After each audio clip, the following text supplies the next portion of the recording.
TV Fortaleza, na Casa do Povo, a voz da cidadania.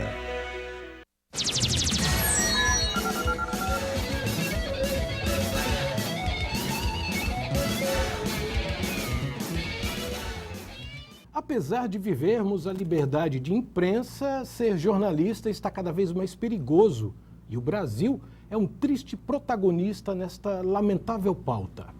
Segundo dados de um relatório apresentado no início do ano pelo Comitê para a Proteção de Jornalistas, o Brasil aparece na 10ª posição entre os lugares mais perigosos para se trabalhar. A publicação tem o apoio da ONU. Segundo outra fonte, Press Emblem Campaign, com sede na Suíça, somos o segundo do mundo em mortes de jornalistas nos primeiros 3 meses deste ano, ao lado do Paquistão. Foram 4 mortes. Estamos atrás do Iraque. Diante destas e de outras pautas, vamos compartilhar ideias com a presidente do Sindicato dos Jornalistas do Ceará, Samira Castro. Samira, obrigado por compartilhar suas ideias com a gente. É um prazer meu.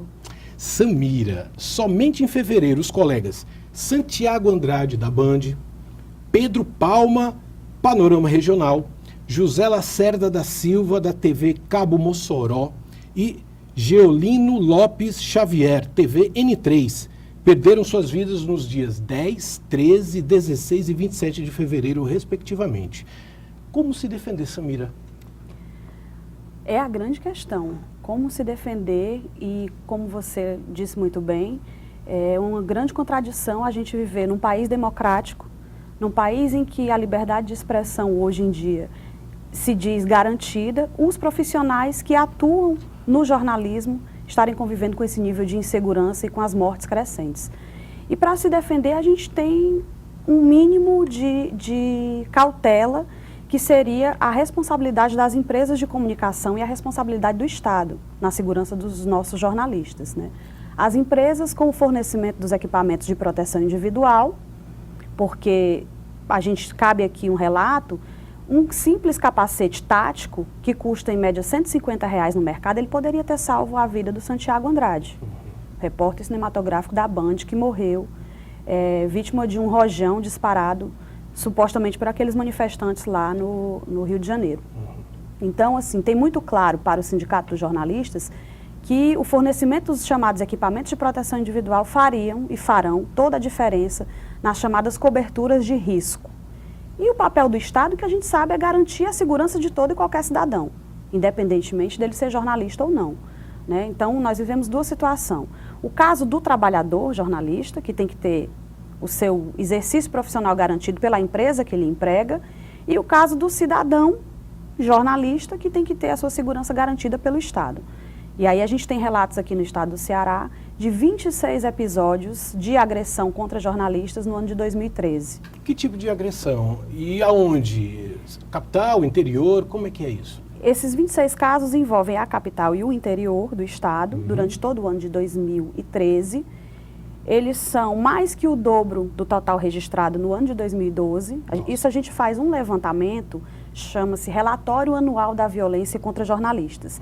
Todos os sindicatos municiam a Federação Nacional dos Jornalistas, a FENAGE, com os seus relatos, os seus números de casos de violência. No estado do Ceará, nos surpreendeu, e o ano foi atípico porque junho de 2013 começaram as manifestações de rua, né? E o Ceará foi palco de pelo menos 2 manifestações durante os Jogos da Copa das Confederações. Isso certamente elevou os nossos casos de violência. Aí você me pergunta, que tipo de agressões? Nós tivemos a morte de um radialista na região se não me engano, do Cariri, não vou ter esse dado de cabeça, e nós tivemos inúmeros casos de colegas agredidos com spray de pimenta, gás lacrimogêneo, cacetetes, né, no corpo. Tivemos o caso de uma colega que foi empurrada por um manifestante durante a Copa das Confederações e teve a perna quebrada. Tivemos casos de incêndio a veículos de comunicação, ainda bem que sem vítimas, né, no momento, durante os Jogos da Copa das Confederações. Mas tivemos os dias mais emblemáticos, foram os dias de desocupação do Parque do Cocó. Não sei se os telespectadores lembram, né, que havia um grupo acampado no Parque do Cocó contra a questão do viaduto que vai ser erguido ali na região, e a imprensa estava cobrindo essa pauta insistentemente. No dia da desocupação pela Guarda Municipal, nós tivemos 8 relatos de violência.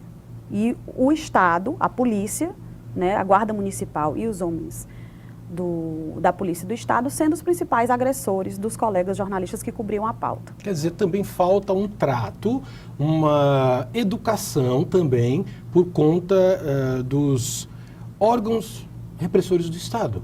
A Exato. polícia, a Guarda Municipal, em tratar desse tipo de ação quando os jornalistas estão presentes ali fazendo o trabalho deles, que é cobrir.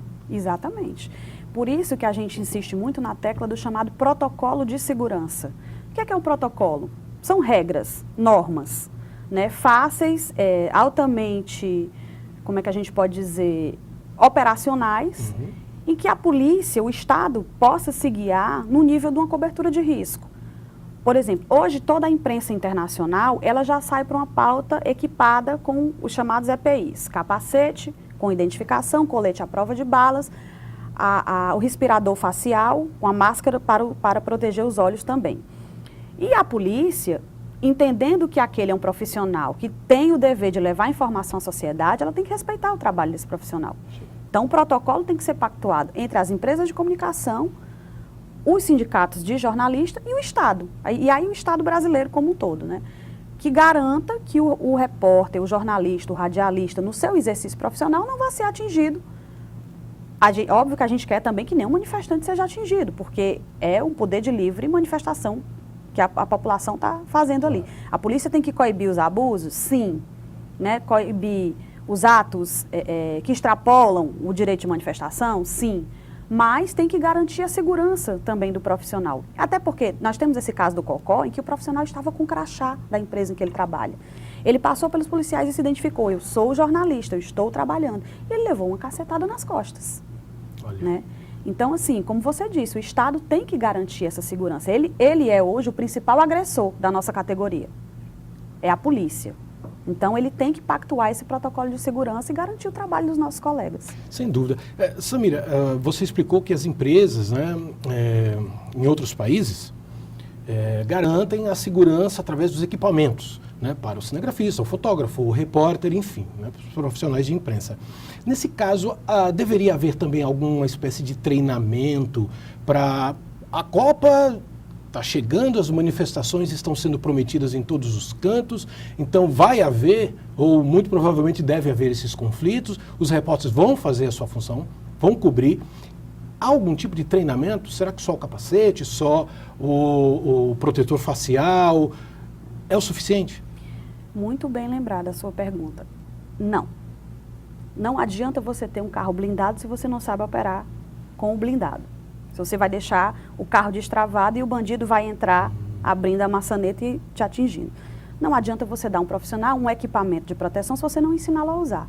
E principalmente, se você não ensinar como o profissional deve se portar numa cobertura de conflito social. Pois é, exatamente. O próprio caso Santiago Andrade mostra isso. Ele foi um rapaz que foi treinado pelo Exército Brasileiro, passou 5 dias num curso sobre coberturas de risco e, no entanto, ele estava no meio de uma manifestação sem um auxiliar.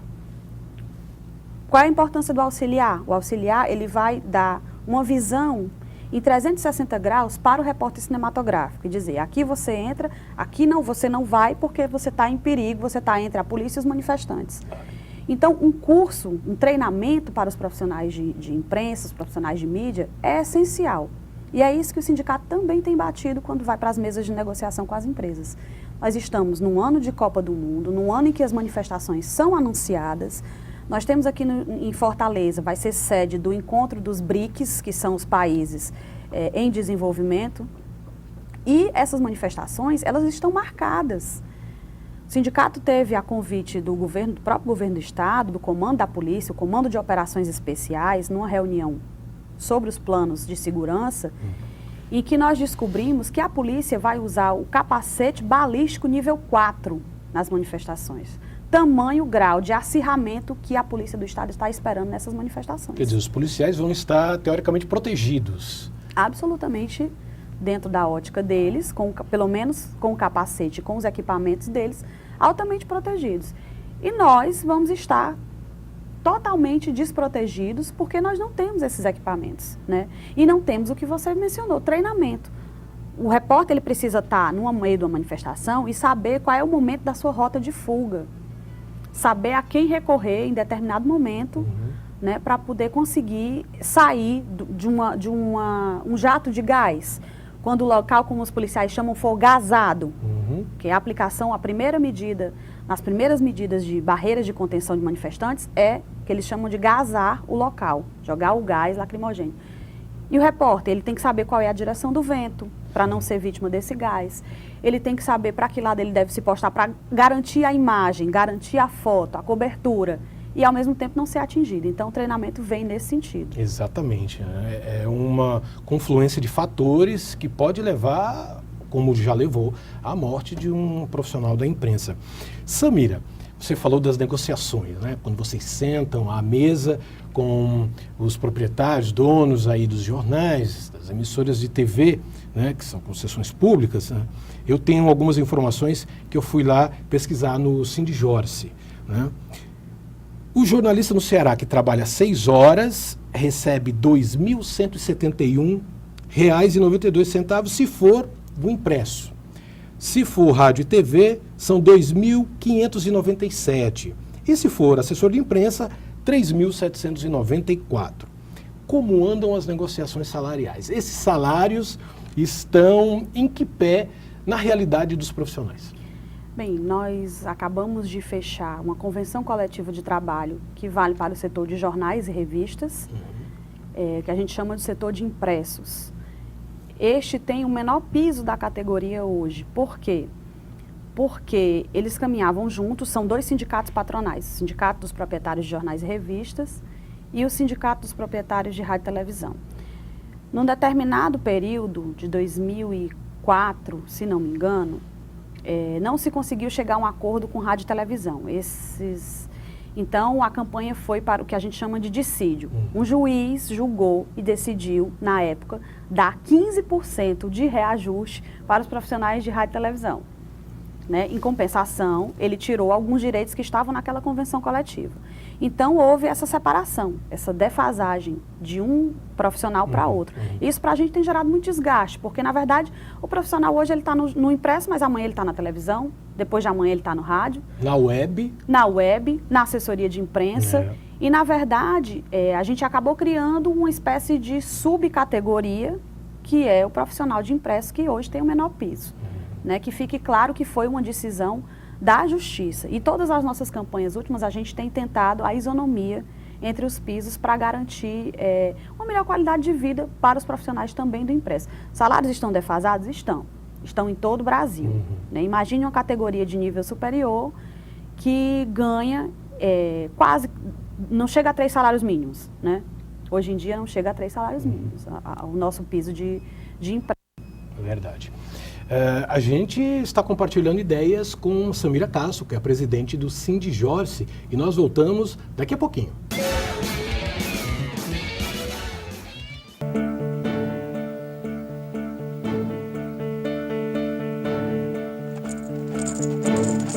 Todos os anos, milhares de brasileiros pegam dengue, uma doença séria que mata muitas pessoas.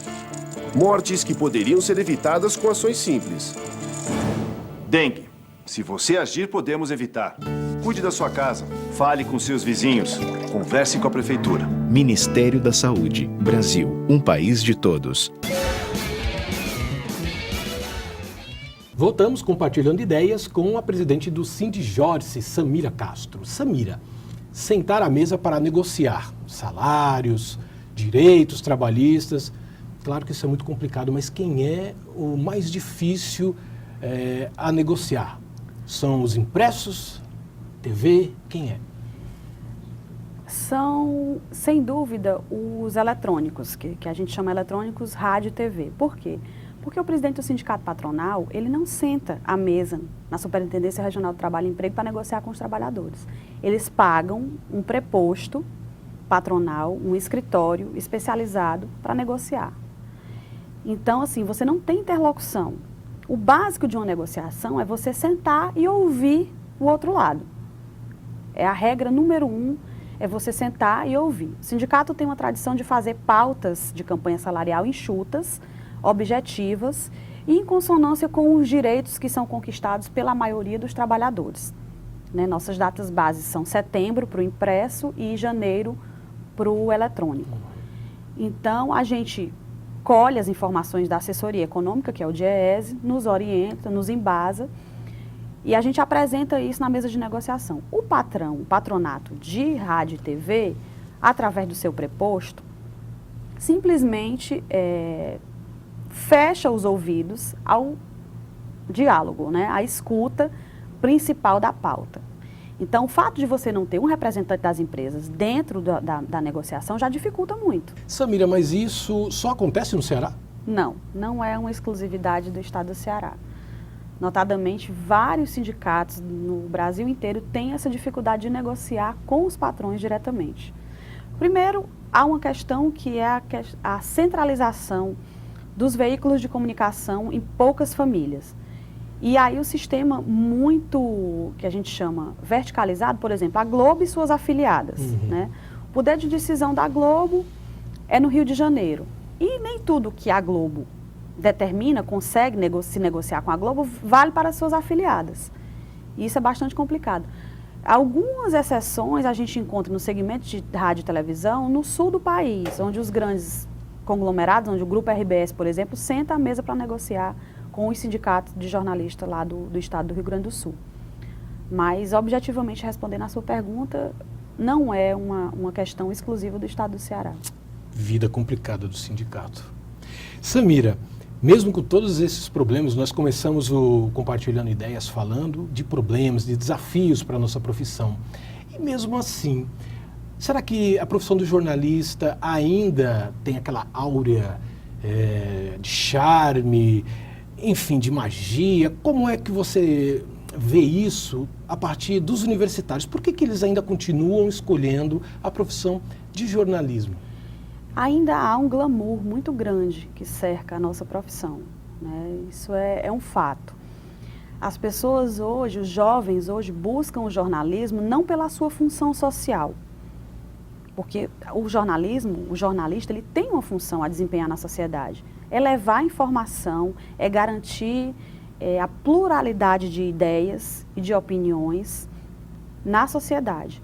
Mas os jovens, eles se espelham muito no que a gente chama do padrão global de comunicação. Todo mundo acha que vai entrar num curso de jornalismo e vai sair um William Bonner e uma Fátima Bernardes. Sendo bem objetiva no meu exemplo.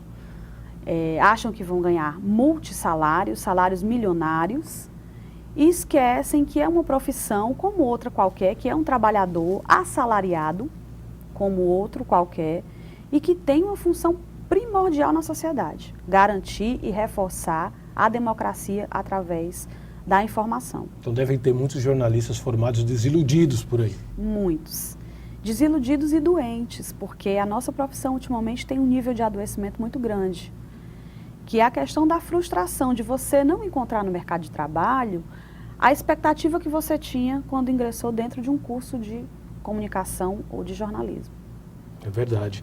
E a cobrança, Samira? Hoje o repórter vai para a rua com 2, 3, até mais pautas, tem que dar conta daquilo, porque há uma cobrança lá na redação por conta dessas pautas. E há uma cobrança do outro lado das pessoas, dos telespectadores, no caso de televisão, ou dos leitores, no caso de um jornal ou de uma revista, de um impresso, pela qualidade daquilo que o repórter, daquilo que o cinegrafista, daquilo que o fotógrafo está oferecendo. Então, o profissional de imprensa é cobrado dos dois lados. Daí, talvez, essa situação de doença, de estresse, de se desdobrar em mais de uma função. Não é?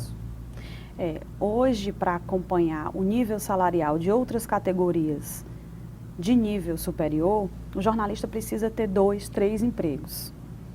Então, ele vive uma sobrecarga de trabalho, excesso de horas extras não pagas pelas empresas de comunicação e excesso de carga de trabalho, a que ele se impõe para ter um padrão de vida que leva ao adoecimento. além de toda essa cobrança que você falou, do telespectador, do leitor, do ouvinte, existe essa realidade que é a sobrecarga de trabalho. Ora, eu tenho família, tenho uma vida social, tenho 3 empregos, então a gente tem caso de colega repórter cinematográfico que trabalha em 3 emissoras. É verdade. Então, é uma situação que se impõe muito desgastante para a saúde do profissional. Existe um pesquisador chamado Roberto Eloane, de São Paulo, em que ele mostra o alto grau de adoecimento da nossa categoria, né? Estresse, síndrome do pânico, síndrome das mais variadas, depressão, alcoolismo, uso de drogas, para poder conseguir sobreviver com a renda que hoje o mercado impõe ao trabalhador jornalista. Incrível, né? Infelizmente. Me diz como é que está a PEC do diploma dos jornalistas. A PEC do diploma precisa passar por uma comissão especial na Câmara. Ela foi aprovada em 2 turnos no Senado. Grande vitória, esmagadora vitória no Senado Federal. Na Câmara Federal, ela foi para a Comissão de Constituição e Justiça, né, foi aprovada na Comissão de Constituição e Justiça e precisa agora passar por uma comissão especial para ser votada em plenário também em 2 turnos. Então é preciso uma mobilização extremamente maior, porque só o estado do Ceará tem 22 deputados federais. Então são bancadas imensas que precisam ser mobilizadas e sensibilizadas para votar a favor da proposta de emenda à Constituição que restabelece a obrigatoriedade do diploma de jornalismo para o exercício da nossa profissão. Tomara que a gente ganhe essa parada também. Samira, recentemente nós perdemos o jornalismo e a literatura, perderam Gabriel Garcia Marques.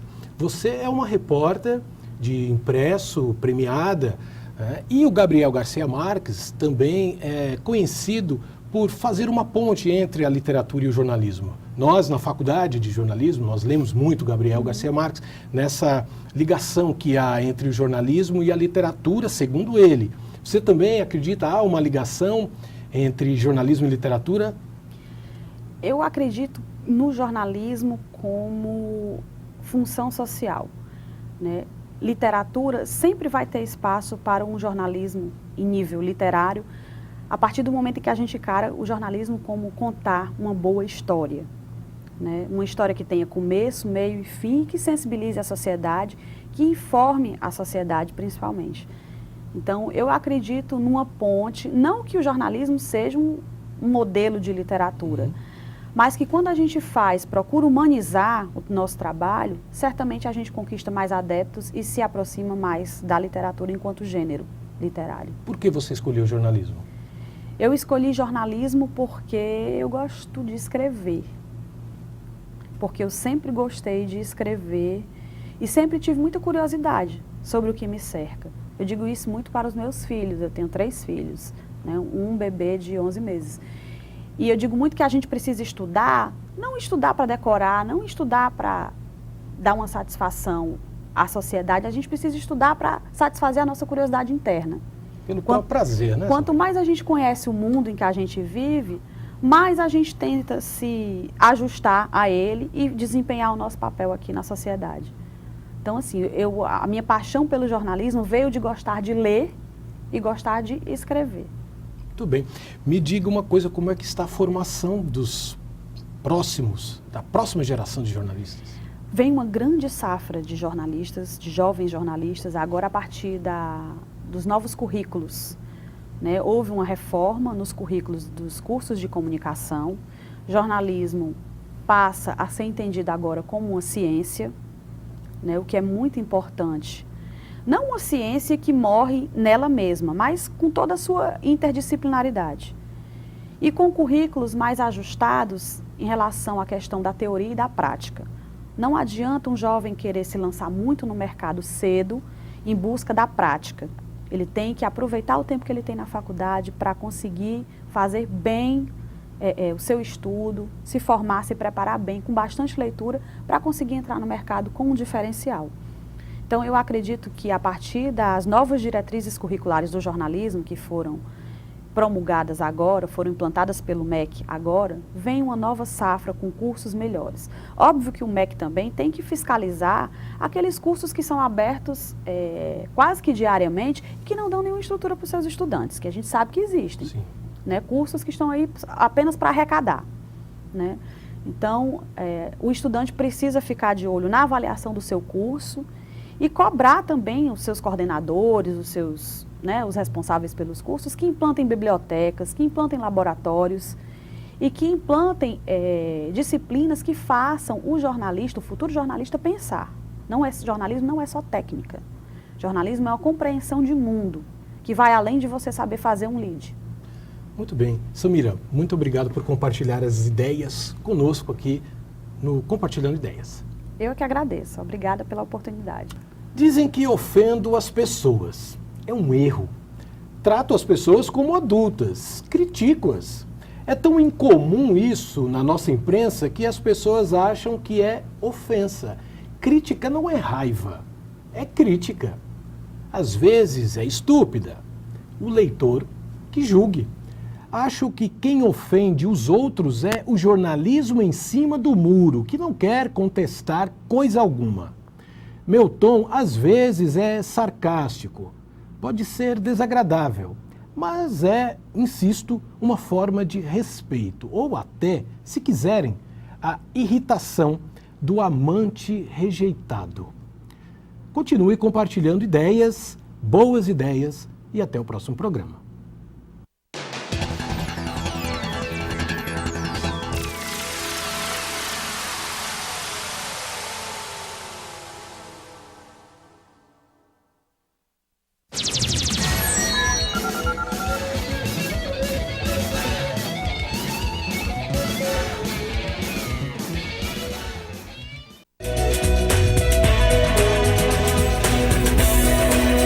TV Fortaleza, na Casa do Povo, a voz da cidadania.